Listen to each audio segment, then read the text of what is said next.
চাঁদার জন্য আমাকে পাথর মেরে হত্যা করছে। ভাই আমরা বাঙালিরা কি কখনো প্রকৃত মানুষ হব না? আমরা এমন কেন? আমরা এমন বেহায়া কেন? কেন এমন কথা বলছি অবশ্যই জানতে পারবেন।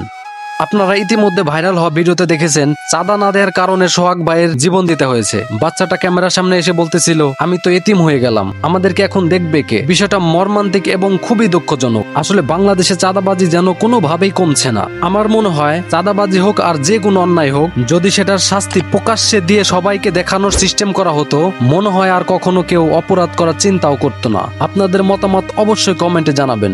শুরুতে যা বলছিলাম, আমরা মুসলমান হয়েও কেন মানুষের মতো মানুষ হতে পারলাম না? দেখুন ভাই, একজন মারা গিয়েছে, সেখানে এআই দিয়ে ভিডিও বানানোর কি দরকার? এই যে এই ভিডিওটা এআই দিয়ে বানানো। হয়তো আমি থাকবো না করে, কিন্তু অনেকদিন বেঁচে থাকার খুব ইচ্ছা আমার। সবাই বলতেছে এটা নাকি সোহাগ ভাইয়ের করা শেষ ভিডিও। আচ্ছা, আমাদের কি বলদ ভাবে এই ভিউ ব্যবসায়ীরা? কোনটা এআই আর কোনটা বাস্তব সেটা আমরা বুঝি না। আচ্ছা, যদিও মেনে নেই এই ভিডিওটা বাস্তব, তবে এই কথাটা বললো কেমনে? আমার বাচ্চাগুলো এতিম হয়ে গেল। কত বড় খারাপ এই ভিউ ব্যবসায়ীরা, একবার চিন্তা করে দেখছেন?